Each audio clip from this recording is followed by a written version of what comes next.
여러분, 경제학 용어 중에서요, 제로섬 게임이라는 게 있어요. 제로섬 하니까 영어로 보니까 이렇게 돼 있어요. 제로섬 게임. 썸이라는 말은 서머리의 그 썸이에요.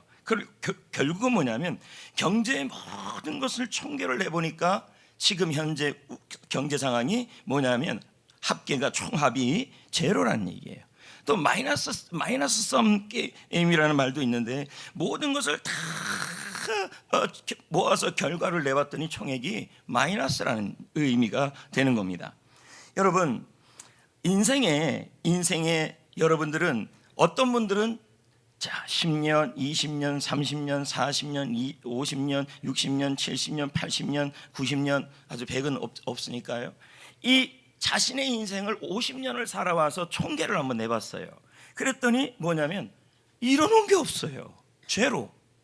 또 보니까 이뤄놓은 게 없는 것 정도로 아니라 나의 인생을 통계를 내봤더니 마이너스예요. 이런 마음이 이런 것을 의미하는 겁니다. 또 하나의 용어가 있는데요, 플러스 썸이에요. 플러스 썸이라는 건 뭐냐면 그 모든 것을 다 모아서 결과를 내보니까요, 플러스라는 거예요. 여러분은 여러분의 인생이 제로 썸이 아니라 마이너스 썸이 아니라 플러스 썸이 되기를 원하시잖아요. 아멘.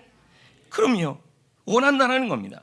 그런데 여러분, 오늘 본문 말씀에 누가 등장하냐면 다니엘의 3명의 친구가 등장을 해요.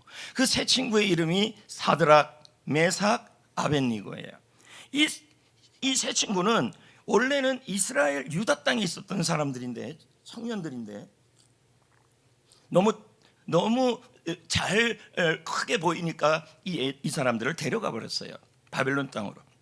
거기서 열심히 믿음 생활하고 좋은 위치에도 올라가고, 그리고 모든 것을 다 이룬 상황에 처해졌어요.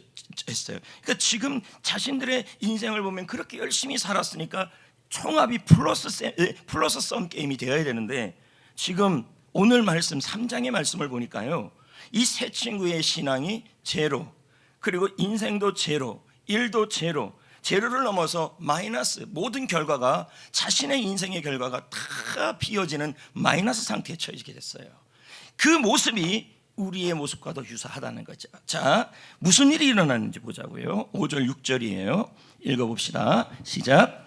너희는 엎드려 느부갓네살 왕이 세운 금 신상에게 절하라. 6절. 누구든지 엎드려 절하지 아니하는 자는 즉시 맹렬히 타는 풀무불에 던져 넣으리라. 자, 이 말씀을 보면 어떤 일이 일어난지를 알아요.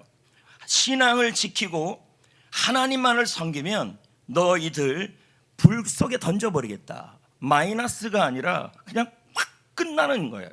이런 상황에 지금 처해진 것입니다. 그럼 이들이 아까도 제가 서두에 말했지만 열심히 살았어요. 포로의 지역에서도 새벽잠을 이기면서, 그리고 모든 고향의 그리운 가족들을 이기면서도 열심히 살았어요. 그리고 나서 하나님도 얼마나 열심히 잘 믿었는지 몰라요. 그런데 그러면서도 왕이 있는데요, 그 바벨론 왕을 향하여 얼마나 잘 충성을 했으면요, 왕이 이 세 친구를 이뻐했어요. 야, 인생이 이제 풀리는가 보다. 이제 나도 인생이 한 20년 살았는데 내 인생을 다 이렇게 종합해 보니까 야, 이제 플러스네 이런 마음이 든다라는 거예요. 하나님도 잘 믿었고. 그런데 지금 어떤 상황에 처해져 있냐면 모든 것이 제로 썸이 되고 마이너스 썸이 될 상황에 처해진 겁니다. 무슨 말이냐면 하나님을 우상에게 절하지 않으면 너를 불 속에 던질 것이고 풀무불 속에 던질 것인데, 던진데 평상시보다 7배 더 뜨겁게 하라고 이렇게 얘기했어요. 한번 여러분, 열심히 살면 내 인생 30년, 40년, 60년이 플러스가 돼야죠. 열심히 살면 예수님 잘 믿으면 모든 결과가 좋아지고, 그리고 모든 환경이 좋아지고, 이제 그럴 줄 알았는데 지금 여러분 50년, 60년, 70년을 살아서 자신의 인생을 총계를 내봤어요. 이것저것 다 해봤더니 어떻게 돼 있냐면 인간관계도 마이너스, 그리고 물질도 마이너스, 그리고 직장 상사와도 마이너스, 그리고 선생님 선배들과도 마이너스, 동료들과도 마이너스, 건강도 마이너스, 가족관계도 마이너스, 이런 총액이나 버린 분들이 있을 거라는 거예요. 여러분, 드라마를 보면 드라마가 한편으로 끝날 때 마지막 자막에 올라가는 게 뭐냐면 The End예요. 들어보셨나요? The End. 영화가 뭐 했다는 거예요? 끝났다.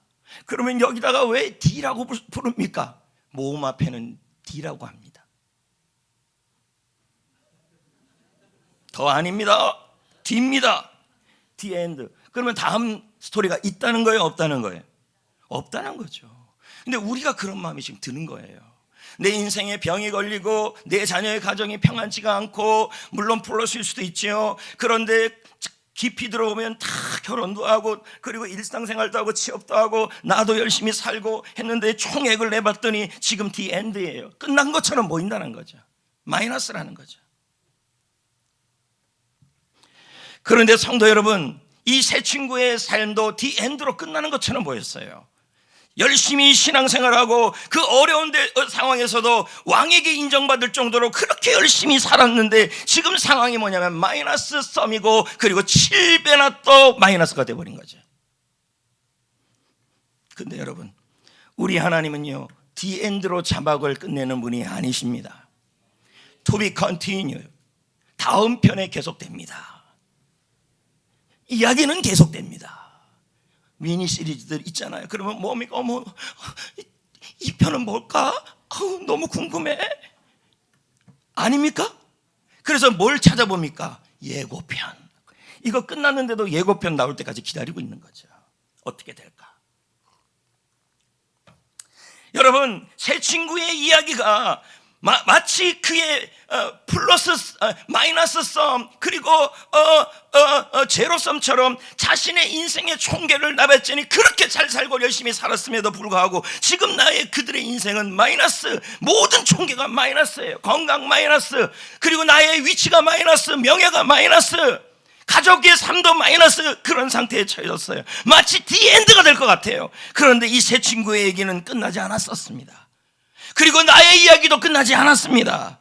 한국교회 이야기도 아직 끝나지 않았습니다. 아무리 미래가 보이지 않아도 우리 예수님은, 우리 하나님은 The End의 하나님이 아니십니다.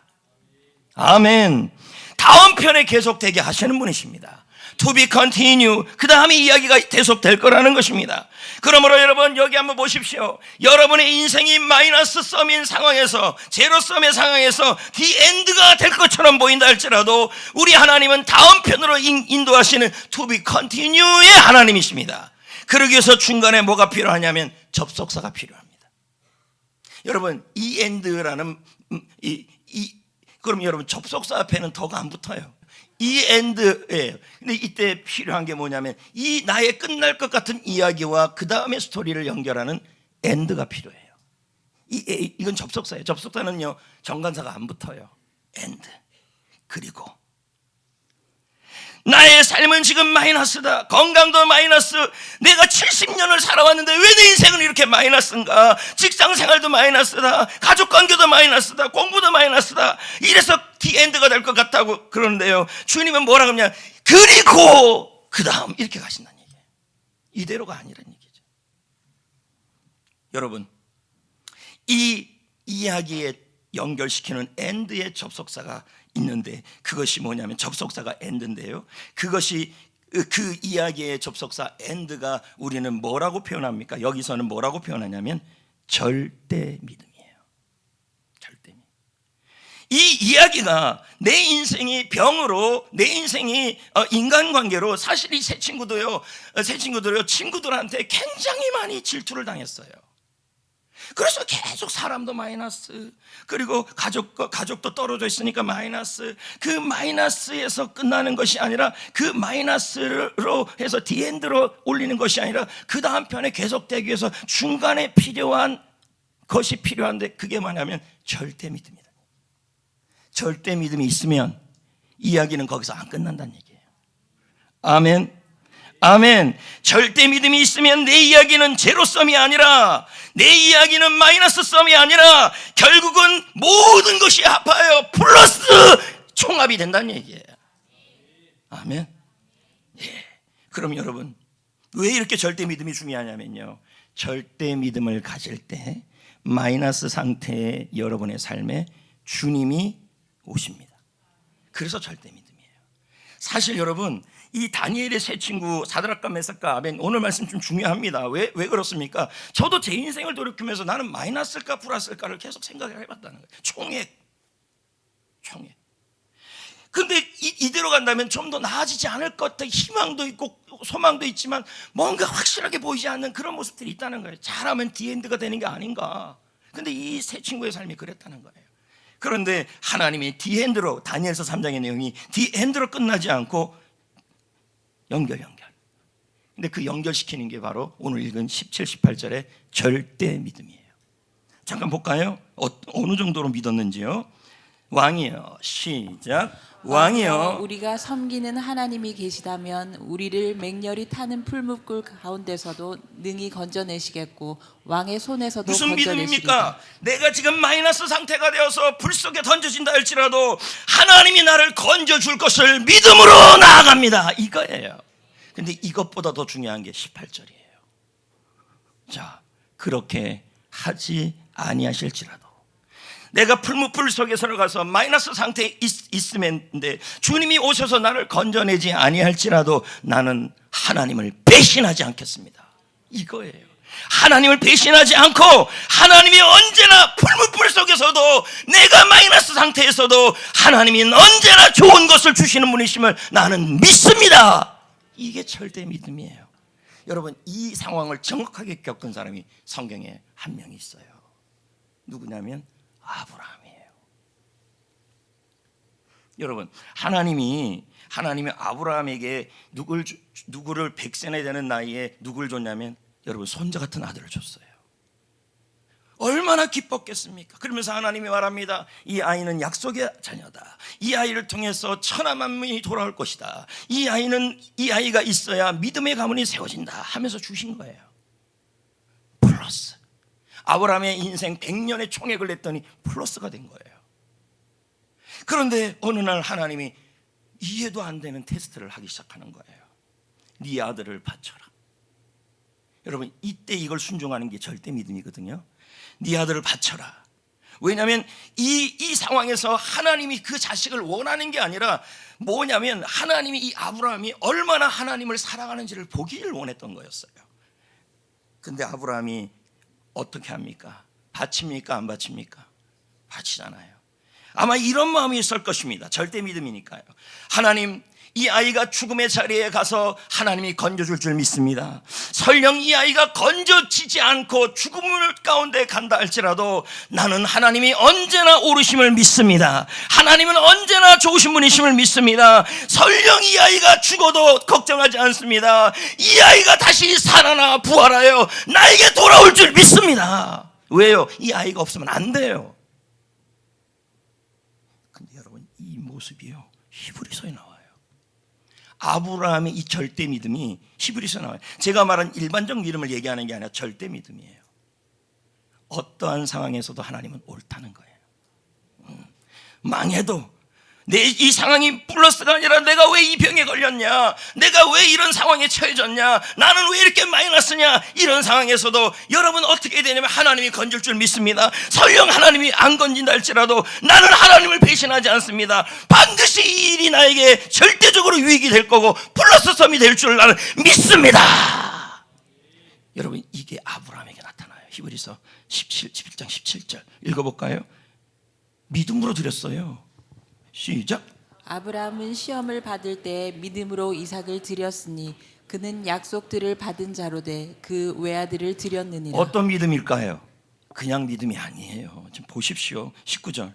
그가 시작. 19절. 그가 시작. 그가 하나님이 능히 이삭을 죽은 자 가운데서. 자, 그러면 아브라함은 이 아들이 죽을 수 있다는 것도 인정한 거죠. 맞잖아요. 죽어도 나는 하나님을 배신하지 않겠다는 거예요. 아들이 죽어서 내 인생이 마이너스가 돼도 나는 배신하지 않겠다는 거예요. 그러면서 어떤 믿음이냐면 설령 죽는다 할지라도 다시 살리실 줄을 생각한지라. 비유건대 그가 죽은 자 가운데서 도로받을 것이다. 부활이. 왜 이 정도 믿을 수 있었습니까? 아브라함이 이걸 경험했어요. 왜요? 100세가 되는 90세가 넘는 그 나이에서 아이가 태어날 수 없는 나이에서 아이가 생겼다는 말, 이거는요 뭐냐면 창조주 전능하신 하나님이에요. 그 하나님의 모습을 봤기 때문에 이 아이가 죽어도 살 거라고 믿었어요. 이게 절대 믿음이에요. 이 믿음에 대하여 만나주석에서는 이런 표현을 합니다. 아브라함의 믿음에 대해서요. 시작. 하나님이 아브라함에게 명한 명령은 이해할 수 없다. 하나님이 이삭을 바치라고 말씀하신 것은 하나님과 약속과 맞지 않다. 왜냐하면 이삭은 하나님의 약속을 이룰 자녀이기 때문이다. 그럼에도 아브라함은 절대적 믿음이 있었다. 하나님이 어떠한 방법을 통해서라도 약속한 바를 이룰 것을 믿었다. 이 아이가 죽어도 나는 믿겠다는 거예요. 왜요? 약속이 자녀니까. 그렇다면 살려서도 줄 거란 얘기예요. 그 다음요. 설령. 시작. 설령 자신의 아들이 죽는다고 해도 하나님이 다시 살릴 수 있음을 믿었다. 아멘. 아멘. 여러분, 아브라함의 그 가정의 인생, 가정의 삶이요, 디엔드로 끝날 상황인데 이 디엔드가 to be continue가 되어서 다음 편에 계속으로 연결시켰던 것이 뭐냐면 아브라함의 절대 믿음이었어요. 어떤 경우에도 하나님은 옳습니다. 어떤 경우에도 하나님은 선합니다. 그래서 여러분, 믿음으로 이긴다는 말이 있어요. 그게 뭐냐면요, 하나님이 어떤 경우에도 옳으시고 하나님이 어떤 경우에도 좋으신 분이심을 인정하고 믿는 게 바로 절대 믿음이고 믿음으로 이기는 거예요. 여러분, 루터 아시죠? 마틴 루터.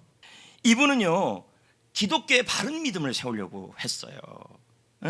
그러면 그렇게 열심히 믿음을 세우려고 했으면 뭐예요? 인생에 좀 플러스가 좀 돼야 되는데 무슨 상황에 처했냐면 마이너스가 되고 마이너스 7배가 되는 상황에 처해진 겁니다. 교황 레오 10세는요 루터를 종교재판에 고소를 했습니다. 종교재판에 고소되면요 이건 마녀사냥이 될 수도 있고 화형이 당할 수도 있는 상황이에요. 신성로마 제국 카를 5세는요 루터를 체포해서 감옥에 가두었어요. 마이너스. 그리고 반대자들은요 그를 암살하려고 모의를 했어요. 마이너스. 루터는 열심히 성경을 바르게 가르쳤고 그 성경 말씀을 전하려고 했는데 자신의 인생의 현재까지 그렇게 기독교를 살려고 했지만 인생의 총액은 마이너스 3이었어요. 근데 루터의 인생이 그렇게 끝나지 않았어요. 디엔드가 아니었어요. To be continue가 됐어요. 왜요? 루터에게도 절대 믿음이 있었어요. 어떤 경우에도 하나님이 나를 건지실 겁니다. 그러나 건지지 않는다 할지라도 나는 하나님을 배반하지 않겠습니다. 우리가 그러잖아요. 하나님 복 주세요, 복 주세요. 복 안 줬어요, 복 안 줬어요. 사고 났어요. 그럼 뭐예요? 에이, 교회 안 나와버려요. 이게 절대 믿음이 아니에요. 자, 루터는 말합니다. 루터는 말합니다. 보십시다. 시작. 그들이 폭력을 쓴다고 해도 나는 그 문제를 하나님께 맡기겠다. 하나님은 다니엘의 세 친구들을 뜨거운 풀무불 속에서 지켜주셨다. 그 하나님은 지금도 살아계신다. 다스리신다. 설령 그분이 나를 구해주지 않을지라도 나의 생명은 별반 중요하지 않다. 이게 절대 믿음이에요. 안 구해줘도 괜찮다. 에? 왜요? 그렇게 중요하지 않다. 복음이 승리할 것이고 그리고 내가 사는 것이 좋으냐 죽는 것이 좋으냐는 하나님이 결정할 것이다. 나는 아무 문제가 없다. 이게 절대 믿음이에요. 근데 이런 믿음을 가진 사람을 죽이질 않아요. To be continue가 되게 하시죠. 그래서 조엘 오스틴이 이런 말을 하잖아요. 읽어볼까요? 조엘 오스틴 얘기를요. 시작. 하나님을 고난의 불 속에 초대하기만 하면 모든 것이 바뀔 것이다. 하나님은 당신의 초대를 하나님은 기다리고 지금 있다. 우리의 풀무불 속에 마이너스 썸 상태에 우리를 부르기를 원하시는 거예요. 초대가기를 초대받고 싶어하는 거예요. 그런데 언제 오신다고 얘기하냐면 올바른 태도예요. 절대 믿음. 그 절대 믿음이 하나님을 초대한다는 얘기예요. 이런 얘기 성경에 있어요. 누가복음 19장에 삭개오. 여러분, 삭개오는요 돈은 플러스 썸이었어요. 남의 돈 크게 갖고, 근데 그의 인생은 돈 빼고는 다 마이너스였어요. 사람 관계 마이너스, 명성 마이너스, 인생에 살아가는 관계 속에 일어나는 일들 전부 마이너스 썸이었어요. 그런데 어느 날 여리고로 예수님이 지나간다는 소식을 들었어요. 그러면서 그 예수님을 만나면 인생이 행복해진다는 얘기를 들었어요. 그래서 그는 어떻게 했냐면, 설령 예수님이 나를 만나면 좋지만, 만나서 우리 집에 오면 좋겠지만, 설령 만나주지 않는다 할지라도 나는 괜찮다. 언제나 그것을 믿고 나는 주님을 그래도 만나려고 해보겠다. 이렇게 하면서 여러분 돌감람나무 위에 올라갔어요. 이게 절대 믿음이에요. 예수님이 어떻게 하셨습니까? 누가복음 19장 5절에 내가 오늘 너희 집에 유하겠다. 초대자가 됐어요. 우리를 초대하는 거, 주님을 초대하는 거, 오늘 내 집에, 오늘 내 인생에, 오늘 성전교회에 주님이 유하고 초대하는 일이 뭐냐면 바로 내가 마이너스에도 하나님을 배신하지 않고 끝까지 믿음으로 이기는 절대 믿음이에요. 아멘. 실제로 여러분, 절대 믿음은요, 하나님을 나의 마이너스 상태에 초대를 하는데요, 보십시오. 25절에 진짜예요. 진짜 왕이, 시작. 왕이 또 말하여 이르되 내가 보니 결박되지 아니한 네 사람이 불 가운데로 다니는데 상하지도 아니하였고 그 넷째 모양은 신들의 여러분, 아들과 넷째 모양의 신들의 아들이 뭐합니까? 그 풀무불 속에, 마이너스 불 속에, 7배나 마이너스 된 그 속에 그분이 그 자리에 초대가 되었습니다. 아멘. 신들의 아들이라고 표현하고 있습니다. 왜일까요? 이 바벨론의 왕은요, 다 신교, 많은 신들을 믿고 있었어요. 그래서 진짜 그들의 신에서 능력 있는 아들이 와서, 신들의 아들이 와서 도와주는 거다. 근데 성경학자들은 이 신들의 아들을 뭐라고 표현하고 있냐면 구약에 나타난 예수님이다, 이렇게 표현하고 있습니다. 여러분, 하나님은요, 불같은 고난, 마이너스 상태가 오지 않을 거라고 말씀한 적이 없어요. 하나님은요, 불같은 고난이 당하는 것을 이상하게 여기지 말라 그랬어요. 여러분의 인생의 총액이 제로이든 마이너스든 그것이 오지 않을 거라고 오지 않을 거라고 말씀하지 않았어요. 만약에 여러분, 내가 예수 잘 믿고 열심히 인생을 살아왔으면 나는 병도 걸리지 말고 가정에 마이너스 되지 말고 내 인생의 물질도 마이너스가 되지 말아야 하는데 마이너스가 됐습니다. 그럼 뭐야? 나는 예수님 안 믿을래! 이러면 절대 믿으면 안 돼요. 주님이 그런 말 한 적 없어요. 주님은 이런 분이에요. 부하게도 하시고 가난하게도 하시고 높이기도 하시고 낮추기도 하시고 이런 분이에요. 그러니까 뭡니까? 높아질 때는 상관이 없는데 낮아졌을 때, 가난해졌을 때 그때 주님을 초대해야 된다는 얘기죠. 그 믿음이 절대 믿음이에요. 절대 믿음. 실제로 여러분, 주님이 오셨어요. 예? 뭐예요? 절대 믿음을 통해서 왔어요. 그런 다음에요, 그 왔던 그 하나님이, 예수님이 그 불 속에서만 있는 정도가 아니라 살아 역사하셨어요. 볼까요? 27절, 30절, 27절 시작. 그들의 몸을 해하지 못하였고 머리털도 그을리지 아니하였고 겉옷도 변하지 아니하였고 불탄 냄새도 안 났다. 여러분, 이거 믿을 수가 없는 일입니다. 이 말이요. 왜요? 담배 피우는 사람 옆에 만나서 담배 냄새가 배요. 제가 엘리베이터를 타면요, 거기에 술과 담배가 섞여 있는 개개한 냄새가 있어요. 거기에 들어가면요, 그것이 전부 배예요. 근데 여러분, 불탄 냄새도 없었대요. 근데 결론이 뭔지 아십니까? 총액이 플러스 썸이 돼버렸어요. 자, 30절 읽어봅시다. 시작. 왕이 드디어 사드락과 메삭과 아벳느고를 바벨론 지방에서 더욱 높이니라. 승진. 근데 승진 정도가 아니에요. 그 왕이 하나님을 찬양하게 됐어요. 주위에 있는 사람이 하나님을 찬양하게 됐어요. 하나님이 낮추시고 하나님이 가난하게 하실 때에도 있습니다. 그러나 여러분, 그 상황에서 마이너스라고 하지 마시고 그런 상황에서도 하나님을 절대적으로 믿으셔야 돼요. 어떻게 믿으셔야 됩니까? 하나님은 오르십니다. 언제나 오르십니다. 언제나 좋으신 분이십니다. 설령 하나님이 나를 건지지 않는 한이 있을지라도 나는 하나님을 배신하지 않겠습니다. 이 상황에서 내가 다시 살아날 걸 믿습니다. 절대 믿음이에요.